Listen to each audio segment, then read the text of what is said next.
Okay, guys. Welcome back to my channel. My name is Sharon Silwana, and I'm so happy that you are here today. I have a pretty face beat on, as you can clearly see. So I thought, why waste a look if you can just get the camera and press record? What do you mean? I was like, waste time if I can just be pretty and that face will live forever on YouTube. Yeah. So I thought, girl, what are you gonna talk about? So I was like, okay, I'm traveling soon, so I can share some travel hacks that I put in place whenever I'm about to travel. So I'll be letting you into some of the things that I look out for, local travel, international travel, and just some tips, and then have you also share some tips with me in terms of what is it that you definitely look out for when it comes to travel. Most of it will be international travels. We'll see. I'll have a split between international and local. But let me start with the local. The thing with local trips is that a lot of our prices in South Africa for local travel, we all know that they are not built for South African pockets. No, they are not built for you and I to enjoy our beautiful country and enjoy the leisure experience and just explore our country. It's not made for us. It is definitely made for the people who use the dollar and the pound. Because some of the accommodation in the Western Cape area and the Mpumalanga area and the bit of the Limpopo area that has Kruger National Park are crazy, are very diabolical prices, and they have no South African human in mind when they price their rooms, etc. So you need a really good bag if you want to explore our beautiful country of South Africa. But I've got some tips though.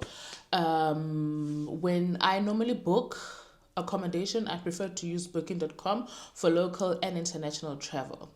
For local travel, I first go onto booking.com, and if it says the rate per night is 2.5 as an example, right? I will also then at the same time go on the website for that specific accommodation. So say I'm booking the Capital 15 in Cape Town, 15 on Orange in Cape Town.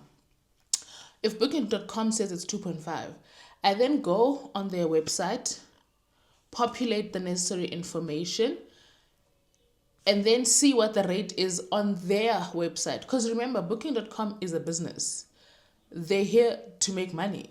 So sometimes the accommodation will be higher than the actual accommodation people are pricing, and sometimes it will be lower and the sales will be genuine. So that's what I always do. I always check booking.com to the actual accommodation, and then I'll book the cheapest one of the two. I have found sometimes that booking.com was more expensive. If they don't have a website, I just call the hotel and I'm like, how much is it on this day for this amount of nights? When they tell me, I then compare the price to what? To booking.com. And then I make a decision from there. If I want to use their price, ask them to invoice me right away so I can pay. And then they'll invoice me on the dates where we are having the conversation, because accommodation prices change like the weather, in Johannesburg in August. Yeah. So then I'll then use the two options and then I'll book my accommodation. In terms of flights, locally, we're not working with much since the beautiful Mango Airlines went under. I think top three in the country will be FlySafair, Lyft, as well as I'd say SAA. Those are the top three that I look for.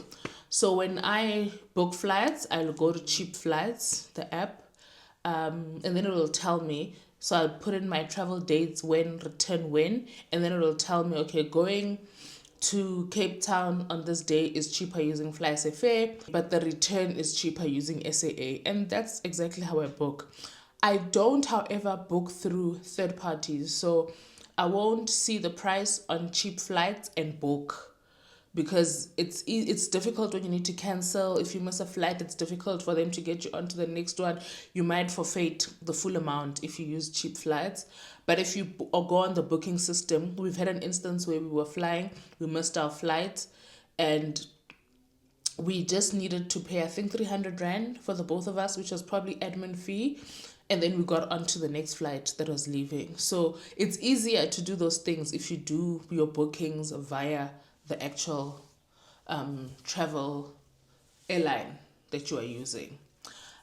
So that's a plus for me. So cheap flights always comes through for me, always tells me who's cheap on which day. So I use them a lot for local travel. But that's it. For local travel, that's what I normally do. I always, if I go to Western Cape, Stellenbosch, Franschhoek, because I always draw up an itinerary of what I want to do when, I always book. So immediately if I know that Monday I want to have breakfast at Mulberry and Prince, I will book it on Dine Plan. Because you know what? Those international people are always on travel. And the local people in Cape Town love a good breakfast. So those are places where you know that I can't book it that weekend for that weekend. It's going to be sold out. So immediately when I've booked everything, flights, accommodation, and I work on itinerary, if I want to go to a wine estate, I book the wine estate right away. That has helped me so much. It's given me peaceful nights, peaceful nights, knowing that my trip will actually go how I want it to go. And on Dine Plan, when you make a booking there, which is what I use to make all of my reservations, sometimes you need to pay a small fee, especially if it's a 5-star hotel, like maybe 500 Rand, or Mulberry and Prince. If you're going for breakfast there, I think you pay 250 per person, but that is going to be redeemable with your order for the day. So that comes back to you if you actually do show up. But if you don't, then they keep that as their money for your no-show. So that for local, that's what I prefer to do. Moving to international. For international flights, I prefer to use the app called Skyscanner. Yes, for flights, I prefer to use Skyscanner. I love Skyscanner. I love it so much. It also works like cheap flights, but I don't know why I prefer cheap flights for local. But like for international, I prefer Skyscanner. I don't know if Skyscanner has a lot more flights than cheap flights. Could literally just be the same thing. It's a preference thing. So when I travel internationally, guys, I also don't travel internationally as much. But like for the few countries I've been to, I use Skyscanner for travel. Then it also does the same thing. You give it your days. It's so lovely. You can even put multi-city there. So if you're doing 4 stops at 4 different cities, you put all of your information there, and then it's going to populate all of the available flights for you. I love it. It works like a charm. So it'll tell you from South Africa to Singapore, these are the airlines that are available. These are the prices that they charge. And then from Singapore to Bali, this is the airlines. These are the prices they charge. And then from like Bali to back to Singapore, like it'll give you that breakdown, which I absolutely love. Again, I do not pay for my flights on Skyscanner. I love the app down. God bless the inventor, but I do not trust them like that, you know. I always want to have the luxury of options. If I miss a flight, if I miss a connecting flight, if I want to change my flights, it's always easier when you do it through the actual airline. So, and also like Skyscanner and like these cheap flights, they'll say like you get a 15% discount if you book through us. Like they will lure you in. But like my sister, my brother, don't fall for that trap. Find the cheap flight and then go. So for example, if we're leaving from Thailand, from South Africa to Thailand, what will we do? We book like, it tells us that Emirates is 11,000 as an example. Singapore Airlines is 10,000. So I'm like, okay, my budget is cut short. I want to pay the 10,000. I go onto the Singapore Airlines website. I will find those exact flights for those exact prices and I will make the booking. You know what I mean?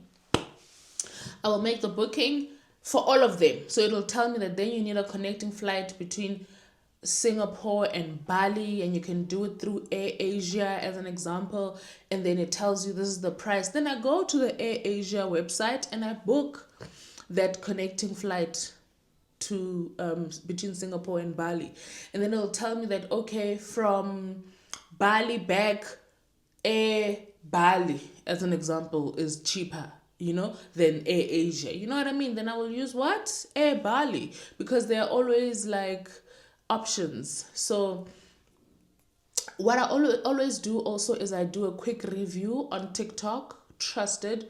I'll just like put in Air Asia, and then the first few videos that come up, I'm like, okay, no one is complaining about how it's never on time.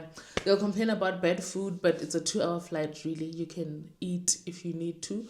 But like what the main things is if they're saying that they randomly cancel flights, like what's this Ethiopian one? Ethiopian Airlines. I do not ever want to fly that airline, because most people I know who've flown it have slept at that airport on those orange benches. So there are just some airlines that I don't even desire to be on. So, and TikTok will show you and tell you which ones these are. So I then go to the actual airline company and I book all of my necessary flights. For accommodation, international travel, I also prefer booking.com. I love that girl down. I love it so much. Again, same thing. And what I've found out about international travel is that it's actually affordable if you book it like a way in advance. Like, I'll try and put some screenshots here of a trip that we booked for Thailand. Oh my gosh. We are going to be on a private island, on Coconut Island. It's a private island. The hotel is literally in the middle of an island. For my parents' accommodation and our accommodation, the total price was 4,000 rands for 3 nights at a 5-star hotel. You will see for yourself when I start posting the vlogs just how beautiful it is. And we are literally staying there for a fraction of the price. Why? Because we made the booking many, many months ago.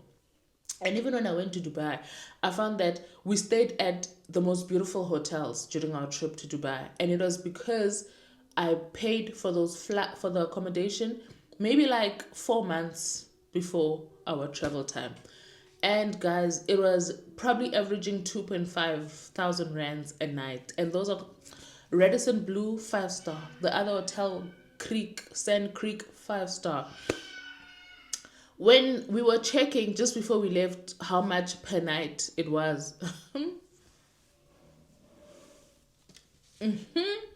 So if you're an adventurous flyer who decides this month and next month I'm going to Dubai, you will pay a bit more. But if you plan your travels quite ahead of time, then you'll definitely see that you're gonna cut a lot in terms of finance, in terms of accommodation. So you can literally sleep at your dream hotel if you plan well.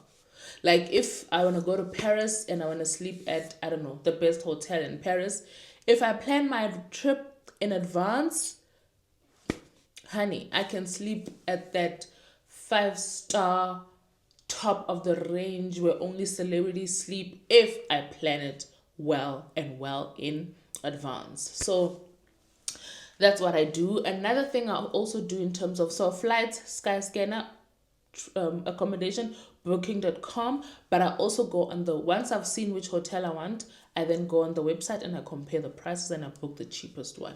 Oftentimes I do find booking.com to be cheaper, and I think it's because it's used across the globe. They can afford to give you good discounts.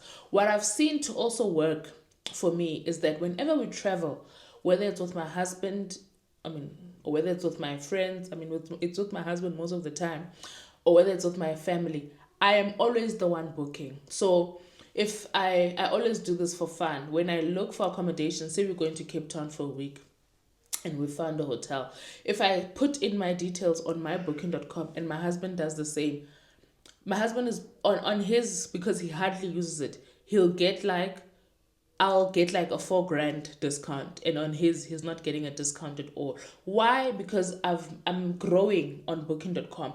The more I book, even when my family is traveling, my sister Maslela, when she travels, will be like, girl, book accommodation for me, and I'm always happy to do that. Why? Because my points are growing.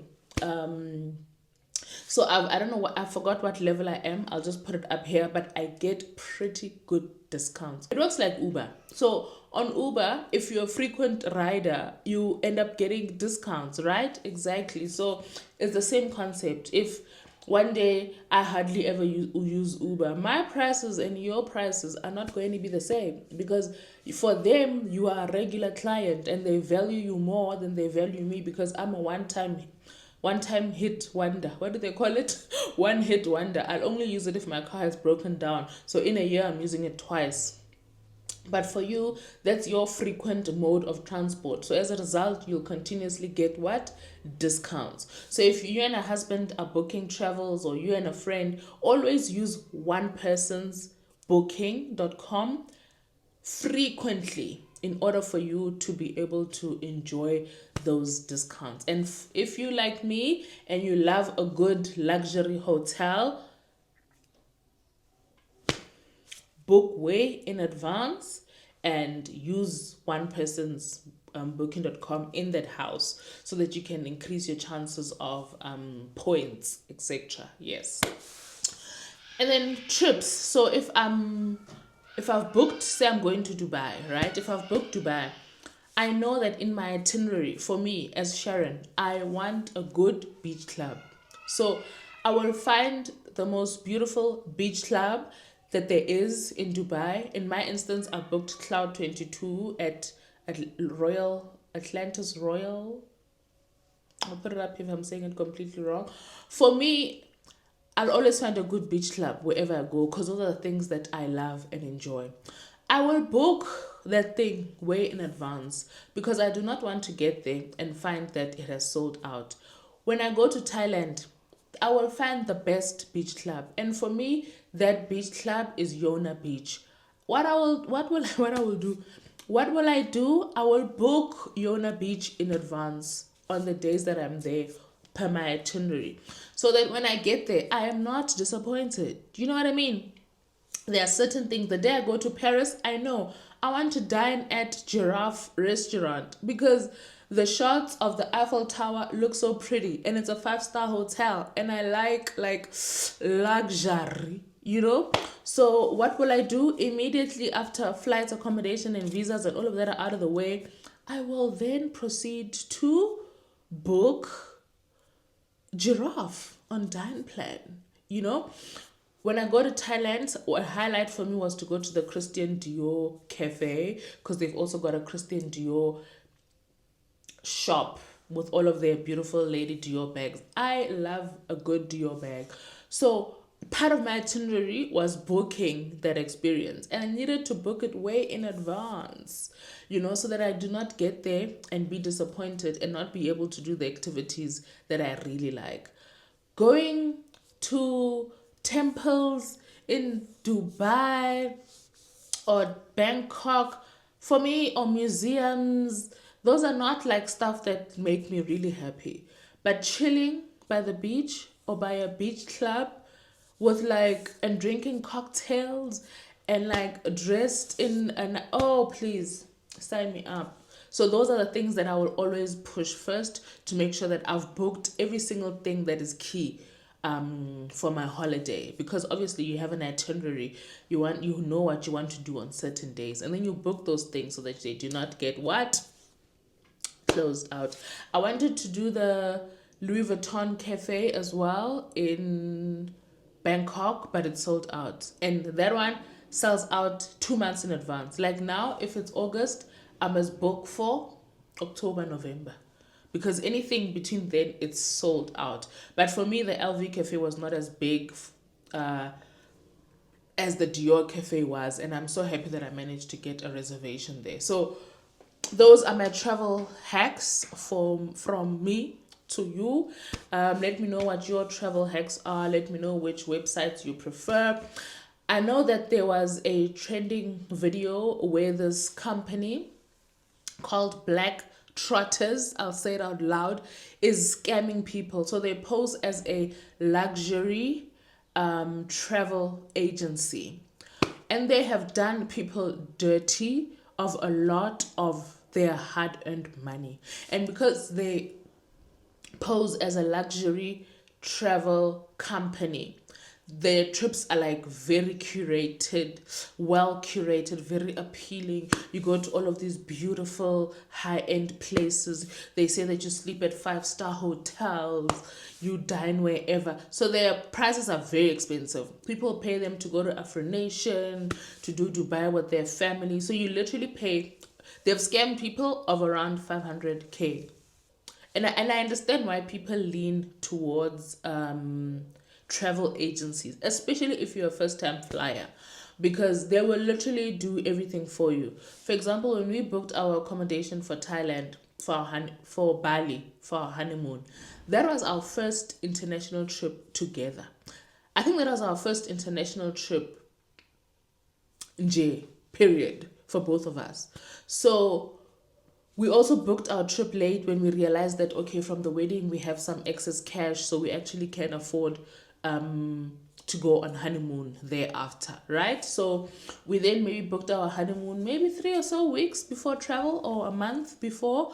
So when we realized that all the big expenses are out of the way, and we're like, okay, we can actually afford to go on honeymoon and do Singapore and Bali. So what did we do? We got a travel agent, Travel Start. That was our travel agent that we used, because we did not know nothing, you know. And then they will help you move from this place in Bali to that place so that you're not stationed at the same place. They'll help you with all of your connecting flights. They will help you with getting airport transfers to your hotel. So as a first-time flyer, I understand why people will lead more to travel agencies, because you don't need to do a lot of thinking, and you don't need to be clueless in foreign ground. You know what I mean? But once you start traveling, and once you start going through things like TikTok, learning how you can do what, when, it gets easier, because the information is out there for right now as it was in 2019 when we were going on a honeymoon. You know what I mean? So I think if you do good research and you plan your trips well, you definitely won't need to spend exorbitant amounts of monies with these travel agencies that are out here scamming people of 500,000 and all of their hard-earned cash. So where you can, plan your trips yourself. But if you're a first-time flyer and you'll find the comfortability in trusting an agent, do that. But I feel like right now in this era, the information is out there like it's never been before, you know. So grab this information, use the applicable apps that are trustworthy. Try not to book from third-party sites. Try to book on the actual accommodation. Try to book on the actual airline is what I mean.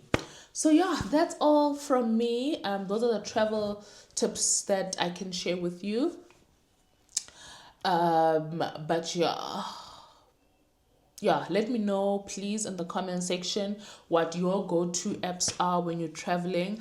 I haven't done Europe, so I haven't done the serious trips that require like serious visas and all of that, and Schengen and I haven't done that yet. The closest I've done to a visa was Dubai, but because we booked our flights, because our flights were booked through Emirates, you can just go on the Emirates website and book your visa for free, and the next day or two you've got your visa. So it's easier because that is their airline. It's a Dubai airline, and it's just easy to get to. That visa was seamless for us, seamless. Thailand as well, no visa required. You just need to do a digital card. I'll put the exact name here. 3 days before you fly out, and you are good to go. So one day when I've got the experience of a trip to Europe, or I go to Paris for my white Christmas, I'll let you know, and then I'll give you all of that information as well regarding the places that require serious visas. But yeah, let me know what your preferred airlines are, what your preferred. I mean, my preferred airline is Emirates, but like I can't always afford it. But one day when I'm grown, I want to use Emirates the same way I use Booking.com, book, so that I can climb up in those points, sky rewards, and then one day I can fly first class. You know what I mean? Yeah. Let me stop talking. Thank you for watching. Love and appreciate you so much. Until my next video, goodbye. Last minute for the face. Purr.